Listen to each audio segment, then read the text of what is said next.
Assalamu alaikum and welcome back to the channel, my friends of grade 6. Today we're proceeding to your unit 2 of your class book. Are you ready? Let's start. The unit title is communication. So let's start with number 1. Read and think. Before people could write, they could draw. Look at these pictures found in Oman and Jordan. What can you see? Let's read together. 1. This rock art was found in the north of Oman in a wadi in Musandam. 2.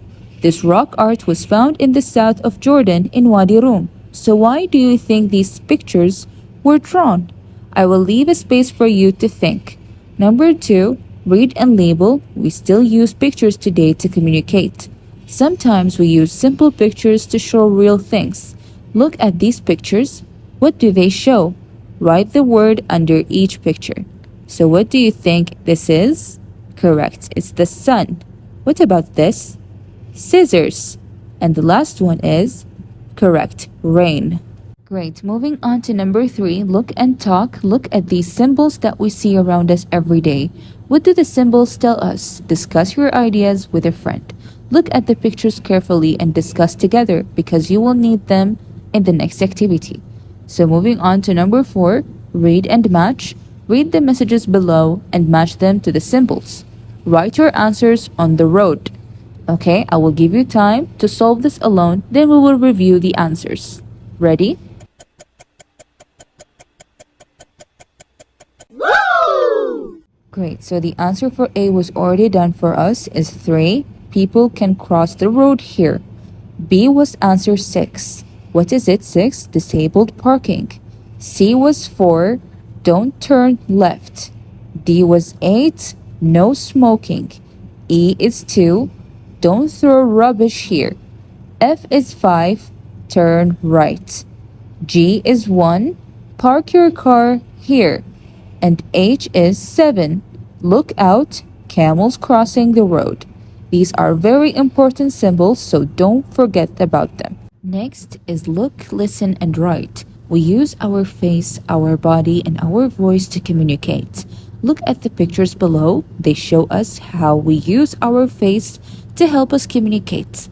Great, so you're going to hear me saying different emotions for happy, bored, scared, excited, angry, tired, and sad. So listen carefully and write. 1. I'm really bored. 2. I'm so excited. 3. I feel very tired. 4. I'm really happy. 5. I'm very angry. 6. I feel very sad. 7. I'm really scared. Excellent. Now to play a game. Look at cutout page C on page 71 at the back of this book. Cut out the picture cards and play a game with your friend. Well, this is a very fun activity to practice with your friend. Moving on to listen and find, we also use our bodies to communicate what we want to say. Look at these pictures. What do they show us? Listen and find the correct picture. Write the number in the box below the pictures. So listen carefully and write. 1. Shh, be quiet. The baby is asleep. 2. I don't know. 3. Oh, turn the music down. It's too noisy. 4. Maha, come here please. 5. Goodbye everyone. 6. He's very excited. He's got a new bike. Well done. Now to act it out. Choose an adjective and act out an activity to show how you feel. Here are some ideas. You can wake up, take something out of your bag, make a sandwich, clean your room, or go to bed. Amazing. Make a list of all the adjectives you know and sort them into these groups: size, color, number, pattern, feelings. Put them in your portfolio. Well, I will leave this task for you to solve alone. Moving on to read and match. Look at the pictures of different ways of communicating. Do you know any of them? Do you know anyone who uses these ways of communicating? Now read the text and match each of them to a picture. Great, let's read together and match. 1. People send messages by holding two flags in the air in different positions. These represent the letters of the alphabet. This code is called semaphore. 2. People send electronic messages using a special machine by tapping out a code of dots and dashes to represent the letters of the alphabet. This is called Morse code. 3. People who don't see very well can read by using their fingers to touch a code of raised dots on the page. These dots represent the letters of the alphabet. This is called Braille. 4. People who can't hear very well can communicate using their hands and fingers to make shapes that represent letters of the alphabets or words or phrases. This is called a sign language. Well done. Next is read and answer. This is the British Sign Language. So read about sign language and answer the questions. Let's read the questions first. 1. What part of the body do people use to communicate sign language? 2. What do we call it when we sign each letter in the word? 3. What language is used in BSL? Now let's read the paragraph. People who find it difficult to hear and speak use their hand and fingers to communicate. We call this sign language. With lots of practice, sign language can be communicated very quickly. In sign language, each letter is represented by different hand and finger positions. It is also possible to show complete words in sign language.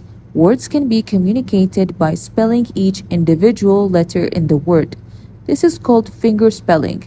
Some words can be signed without spelling out each letter in the word. Every country has a different sign language. In Oman, Arabic letters and words are represented using United Arab Sign Language. In Britain and America, the sign language is in English. In Britain, the language is called BSL. British Sign Language. In America, it is called ASL, American Sign Language. Great, now let's answer 1. What part of the body do people use to communicate sign language? Correct, hands and fingers. 2. What do we call it when we sign each letter in the word? Correct, finger spelling. 3. What language is used in BSL? Correct, English. Okay, number 2 is look and do. Look at the pictures on the right. They show British Sign Language. Practice signing the letters of the alphabet and try these activities with a friend. 1. Try to learn how to spell your name. 2. Choose one of these words and sign it to a friend. You can use boy, girl, or cat. Then ask your friend to guess the word.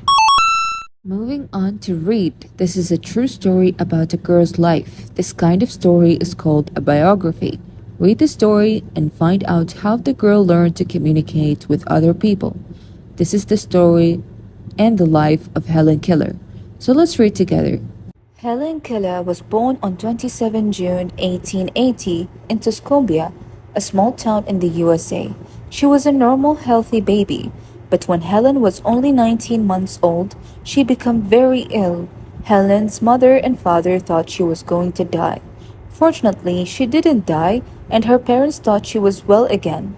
Sadly, soon after her illness, Helen's mother discovered that her daughter couldn't see or hear. She was now deaf and blind. By the time Helen was 6, her family didn't know what to do with her. Helen and her family visited a doctor who had helped another deaf and blind child. The doctor told Helen's parents that she would never see or hear again, but they were told not to give up hope.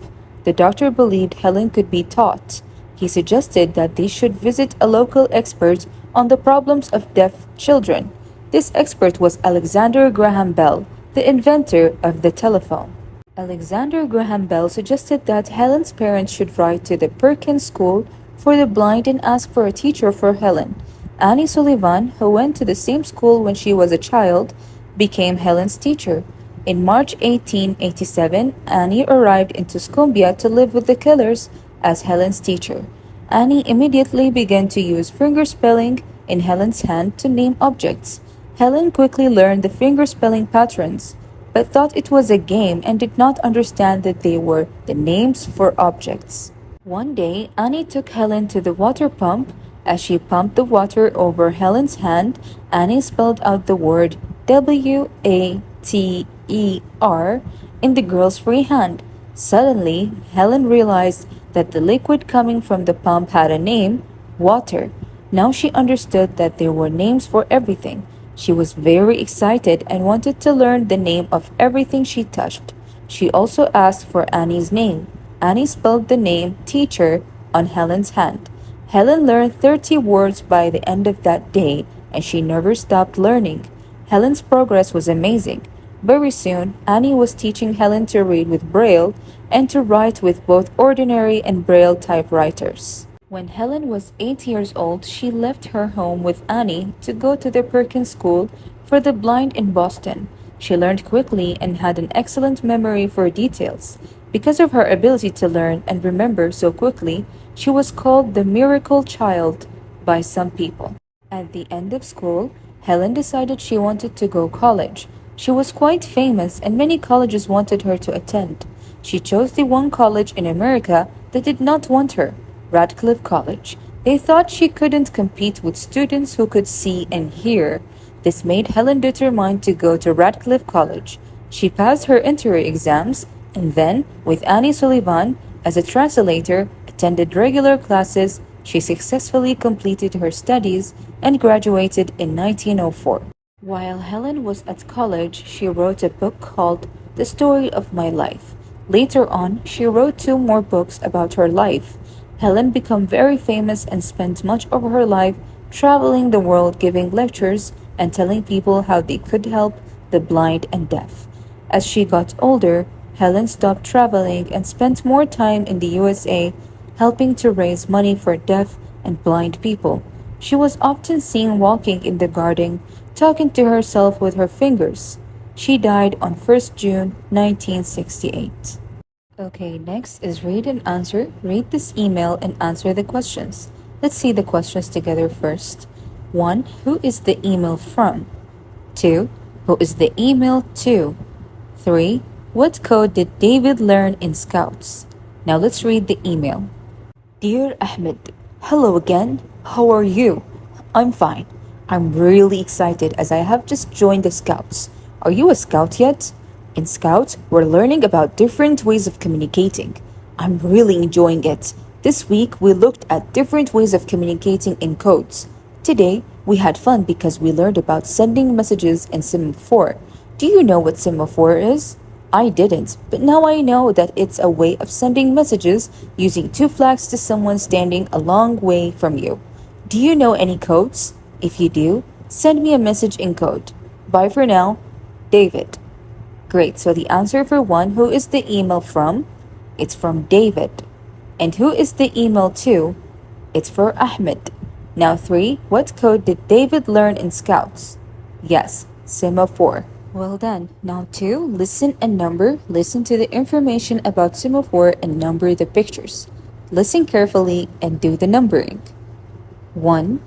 To send a message in semaphore, you need 2 flags. 2. Use the flags to spell the letters in your words. 3. When you finish your word, hold your arms straight out to the side. 4. If you make a mistake, cross your arms in the air and then uncross them. Moving on to make semaphore flags. Remove cutout page D from page 69 at the back of this book. Read the instructions below and make 2 semaphore flags. This is interesting and fun. Get ready and let's make one together. 1. Cut the page in half along the dotted line. 2. Put glue on the flag. 3. Put the pencil on the flag. 4. Roll the pencil and flag together. 5. Roll the pencil until you reach the line. 6. Make a red flag and a yellow flag. If you have some sticky tape, put it over the pencil before you glue the flag. Well done. Now 4, which is the last question of the unit, read and do. Can you read this message? I will give you time to figure out the solution yourself. Are you ready? Excellent. The message says, hello. Now do the same thing and send these messages to your friend. Help, English is fun, and what is your name? That was the end of the Unit 2. I hope you had fun and learned a lot of things. Don't forget to like and subscribe the channel.